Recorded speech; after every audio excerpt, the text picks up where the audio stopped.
जय श्री कृष्णा। राधे राधे दोस्तों आज की इस वीडियो में आप सुनेंगे जेठ मास महात्म्य के 22वें अध्याय की कथा। सभी ऋषि कहने लगे, हे स्कंजी, अब आप भगवान विष्णु के आराधन कर्म का वर्णन कीजिए, जिसके करने से भगवान संतुष्ट होते हैं और अष्ट वस्तु प्रदान करते हैं। भगवान लक्ष्मीपति संपूर्ण जगत के स्वामी हैं। ये चराचर जगत उन्हीं का स्वरूप है। वे सभी पाप राशियों का नाश करने वाले हैं। वे भगवान श्रीहरि किस कर्म के करने से प्रसन्न होते हैं, वो सब हमसे वर्णन कीजिए। ऋषियों की बातें सुनकर स्कंद कहने लगे, हे ऋषियों, धरणीधर भगवान ऋषिकेश भक्ति से ही वश में आते हैं, धन से नहीं। भक्ति भाव से पूजित होने पर श्री विष्णु सब मनोरथ पूर्ण कर देते हैं। अतः हे ब्राह्मणों, चक्र सुदर्शनधारी भगवान श्री हरि की सदा ही भक्ति करनी चाहिए। जल से भी पूजन करने पर भगवान जगन्नाथ जी संपूर्ण क्लेश का नाश कर देते हैं। जैसे प्यासा मनुष्य जल से तृप्त होता है, उसी प्रकार उस पूजन से भगवान शीघ्र ही संतुष्ट हो जाते हैं। हे ब्राह्मणों, इस विषय में एक पाप नाशक कथा मैं आपसे कहता हूँ, बहुत ही ध्यानपूर्वक सुनिए। इस कथा में महर्षि गौतम के साथ राजा रुक्मांगद के संवाद का वर्णन है। प्राचीन काल में राजा रुक्मांगद वे सब प्राणियों के प्रति क्षमा भाव रखते थे। क्षीर सागर में शयन करने वाले विष्णु भगवान उनके प्रिय आराध्य देव थे। वे भगवत भक्त तो थे ही, सदा एकादशी व्रत के पालन में तत्पर रहते थे। राजा रुक्मांगद इस जगत में देवेश्वर भगवान पद्मनाभ के सिवा किसी और को भी नहीं देखते थे। सर्वत्र भगवत दृष्टि थी। वे एकादशी के दिन हाथी पर नगाड़ा रखकर बजवाते थे और सब और घोषणा कराते कि आज एकादशी तिथि है। आज के दिन 8 वर्ष से अधिक और 85 वर्ष से कम आयु वाला जो मंदबुद्धि मनुष्य भोजन करेगा, मेरे द्वारा दंडनीय होगा। उसे नगर से निष्कासित कर दिया जाएगा। और औरों की तो बात ही क्या, पिता, भ्राता, पुत्र, पत्नी, मेरा मित्र ही क्यों ना हो, यदि वो एकादशी के दिन भोजन करेगा तो उसे कठोर दंड दिया जाएगा। आज गंगा जी के जल में गोते लगाओ, ब्राह्मणों को दान दो। हे द्विज, राजा की इस प्रकार आज्ञा करने पर सभी लोग एकादशी व्रत करके भगवान विष्णु के लोक में जाने लगे। स्कंद जी कहते हैं, हे ऋषियों, इस प्रकार बैकुंठ धाम का मार्ग लोगों से भर गया। उस राजा के राज्य में जो भी कोई मृत्यु को प्राप्त होता, वो भगवान विष्णु के धाम में चला जाता। हे ऋषियों, सूर्य नंदन प्रीत राजयम दयनीय स्थिति में पहुंच गए। चित्रगुप्त जी को भी उस समय लिखने पढ़ने के काम से छुट्टी मिल गई। लोगों के पूर्व कर्मों के सारे लेख मिटा दिए गए। सब मनुष्य अपने धर्म के प्रभाव से क्षण भर में ही बैकुंठ धाम को चले जाते। संपूर्ण नगर सूने हो गए। कहीं भी कोई प्राणी पापी नहीं रह गया। 12 सूर्य के तेज से तप्त होने वाला यमलोक का मार्ग जैसे नष्ट सा हो गया था। सब लोग गरुड़ की पीठ पर बैठकर भगवान विष्णु के धाम को चले जाते। मृत्यु लोक के मानव एकमात्र एकादशी को छोड़कर और कोई व्रत आदि नहीं करते थे। नरक में जैसे सन्नाटा सा छा गया था। तब एक दिन नारद जी ने धर्मराज जी के पास जाकर कहा। नारद जी बोले, धर्मराज जी, नरक के आंगन में अब किसी भी प्रकार की चीख पुकार सुनाई नहीं देती है। आजकल लोगों के पाप कर्मों के लेखन भी नहीं किए जा रहे हैं, क्यों? चित्रगुप्त जी मुनि की भांति मौन साध कर बैठे हैं। क्या कारण है कि आजकल आपके यहाँ माया और दंभ के वशीभूत होकर दुष्कर्म में तत्पर रहने वाले पापियों का आगमन नहीं होता है?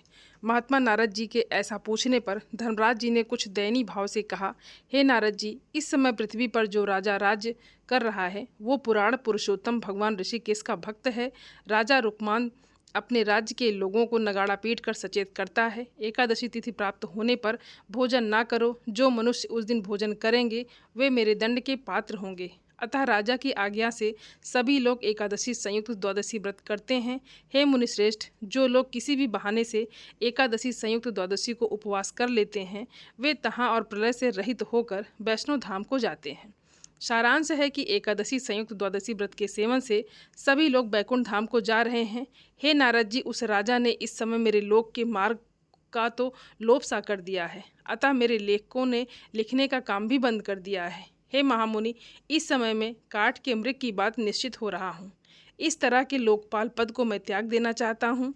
अपना ये दुख ब्रह्मा जी को बताने के लिए मैं ब्रह्मलोक में जाऊँगा। किसी कार्य के लिए नियुक्त हुआ सेवक काम न होने पर भी यदि उस पद पर बना रहता है, बेकार रहकर स्वामी के धन का उपभोग करता है, वो निश्चय ही नरक में जाता है। स्कंद जी कहते हैं, हे ब्राह्मणों, ऐसा कहकर धर्मराज जी देवऋषि नारद और चित्रगुप्त जी के साथ ब्रह्मा जी के धाम में गए। वहाँ पर उन्होंने देखा कि ब्रह्मा जी मूर्त और अमूर्त जीवों से घिरे बैठे हैं।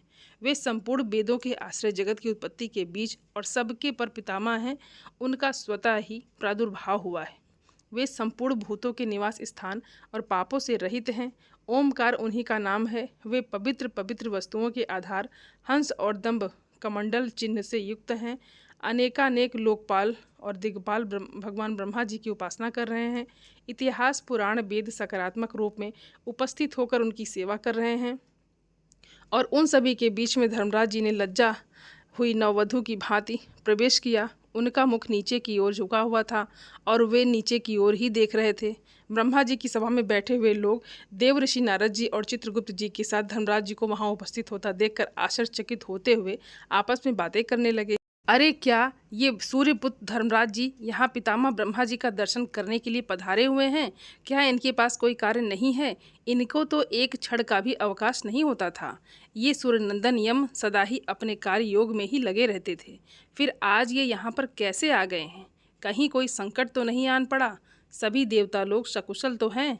इससे बढ़कर आश्चर्य तो ये मालूम होता है ये लेखक महोदय चित्रगुप्त जी भी बड़ी दीनता के साथ यहाँ पर उपस्थित हुए हैं। इनके हाथों में जो पट है जिस पर जीवों का शुभाशुभ कर्म लिखा जाता है उसका सब लेख मिटा दिया गया है। अब तक किसी ने भी धर्मात्मा के पट पर लिखे हुए लेख को नहीं मिटाया था। अब तक जो बात देखने सुनने में नहीं आई वो यहाँ पर प्रत्यक्ष दिखाई देती है। इसका क्या कारण है? स्कंद जी कहते हैं, हे ऋषियों, ब्रह्मा जी के सभासद सब इस प्रकार की बातें कर रहे थे। उस समय संपूर्ण भूतों का शासन करने वाले सूर्यपुत्र धर्मराज जी पितामह ब्रह्मा जी के चरणों में गिर पड़े और कहने लगे, हे देवेश्वर, मेरा बड़ा तिरस्कार हुआ है। मेरे पट पर जो भी कुछ लिखा हुआ था वो सब मिटा दिया गया। हे कमलासन, आप जैसे स्वामी के रहते हुए मैं अपने आप को अनाथ देख रहा हूँ। हे द्विज, ऐसा कहकर धर्मराज जी निश्चित हो गए और फिर उदार चित्त वाले लोक मूर्ति वायुदेव ने अपनी सुंदर और मोटी भुजाओं से धर्मराज जी के संदेह का निवारण करते हुए उन्हें धीरे धीरे उठाया। उन धर्मराज जी और चित्रगुप्त जी को आसन पर बिठाया। तब धर्मराज जी कहने लगे, हे पितामह, हे नाथ, मेरी बात सुनिए। हे देव, किसी के प्रभाव का जो खंडन है वो मृत्यु से भी अधिक दुखदायक होता है। हे कमलासन, जो पुरुष कार्य में नियुक्त होकर स्वामी के आदेश का पालन नहीं करता किंतु उससे वेतन लेकर खाता है वो काट का कीड़ा होता है। जो लोभवश प्रजा और राजा से धन लेकर खाता है वो कर्मचारी 300 कल्पों तक नर में पड़ा रहता है।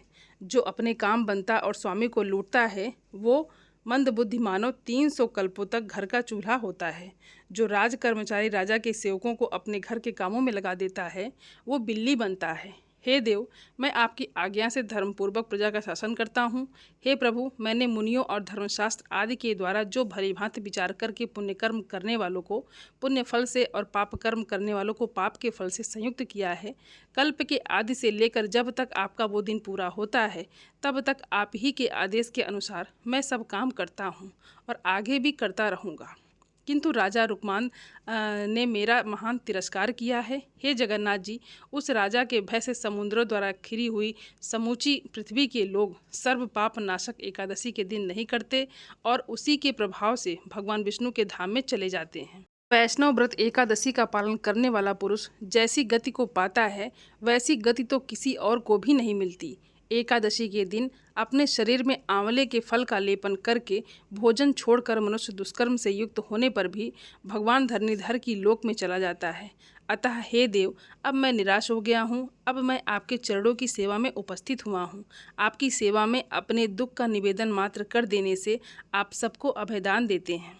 इस समय जगत की सृष्टि पालन और संहार के लिए जो संयोजित कार्य प्रतीत हो उसे आप करें। अब पृथ्वी पर वैसे पापी मनुष्य नहीं है जो मेरे भूत गणों के द्वारा सांकल और पास में बांधकर मेरे समीप लाए जाएं और मेरे अधीन हो सूर्य के ताप से युक्त हों। जो यमलोक का मार्ग था उसे अत्यंत हाथ वाले विष्णु भक्तों ने नष्ट कर दिया है। अतः समस्त जन समुदाय कुंभी पाक की यातना को त्याग कर श्री हरि के धाम में चला जाता है। धर्मराज जी ब्रह्मा जी से और क्या निवेदन किया और ब्रह्मा जी ने किस प्रकार उनकी समस्या का समाधान किया, ये हम अगले अध्याय की कथा में सुनेंगे। और आज के अध्याय की कथा यहीं पर समाप्त होती है। बोलिए श्री हरि विष्णु महाराज की जय। दोस्तों, उम्मीद करती हूँ ये वीडियो आप सभी लोगों को बहुत अच्छी लगी होगी और आप सभी सनातनी भाई बहनों से मेरा विनम्र निवेदन है मेरे चैनल को सब्सक्राइब ज़रूर कर लें और वीडियो को लाइक और अपने फैमिली फ्रेंड के साथ शेयर ज़रूर करें। आप सभी को जय श्रीमन नारायण। धन्यवाद दोस्तों।